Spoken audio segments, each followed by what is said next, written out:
अरे क्यों कथा कहाँ होती है कथा हम लोग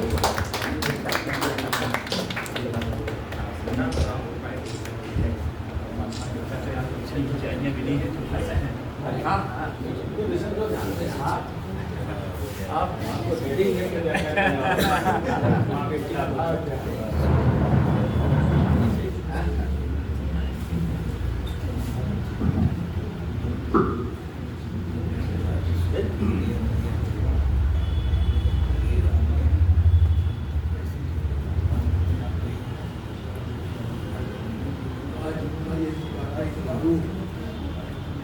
अनेक दृष्टियों के विशिष्ट क्योंकि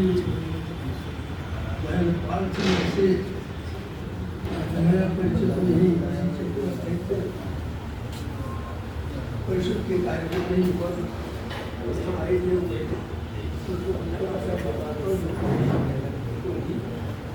सचिव आश्चर्य हूँ ढंग से उनको देखता मैं हतप्रभ हो गया उनके गीतों को पढ़ करके विलक्षण प्रतिभा व्यक्त और एक साधारण से ढंग से रह रहा है। एक सामान्य ग्रामीण गांव में पड़ा हुआ अकेला चुपचाप तपस्या कर रहा है। तो सच्चे तपस्वी साथी जो होते हैं वो ऐसे ही होते हैं और उनके लिए कालिदास की उक्ति मुझे याद आती है। तो लिखा है न रक्त मन निश्चित न गिरे ही तक रक्त जो है वो खुद खोज नहीं करता हो जाएगा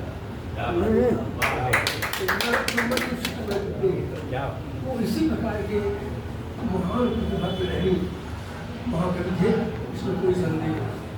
मैंने जो उनके गीत पुस्तकों में बहुत पढ़े गीत थे उनकी पुस्तक बार बार पढ़ी और मुझे आश्चर्य होता है भावों को उत्कर्ष देने का एक क्षमता जिसको हम साहित्यिक शब्दावली में कहें भावों का उत्कर्ष विधान और शिल्प सौष्ठव इन दोनों का जितना सहज संनिवेश महेंद्रपाल जी की रचनाओं में मिलता है वैसा संपूर्ण हिंदी साहित्य में मिला। उनके जैसे गीतकार निस्संदेह उंगलियों को गिनने वाले मिले। साहित्यिक दृष्टि से इतना ऊंचा स्तर भाव का और शिल्प का इतना सधा हुआ प्रयोग करने वाला व्यक्ति मेरी समझ में कोई दूसरा दिखाई नहीं देता। अभी जो गीत आपने पढ़ा था तो कितना विलक्षण गीत सरल से सरल सीधी सरल भाषा में विलक्षण बात कह देना यही बहुत बड़ी बात होती है इसी महानगर तो उन पर माँ सरस्वती की विलक्षण कृपा थी। यहाँ की परिचय के बाद में कभी कभी फोन से इनसे बात होती थी, कभी कभी बातचीत होती रहती थी और कुछ थोड़ा बहुत कुछ कृतियाँ उनकी सुनने को भी मिलती थी और मैंने भी कुछ उनको प्रश्न सुनाए थे। कहा करते ठीक अब आएंगे तो मुलाकात होगी मिलेंगे, लेकिन असमय में अकस्मात चले गए तो बड़ा एक हिंदी साहित्य का एक प्रकार से बहुत बड़ा ये नुकसान हुआ है। इतनी बड़ी एक अपूर्व की स्थिति आ गई है जिसकी भरपाई किसी प्रकार के संभव नहीं हो।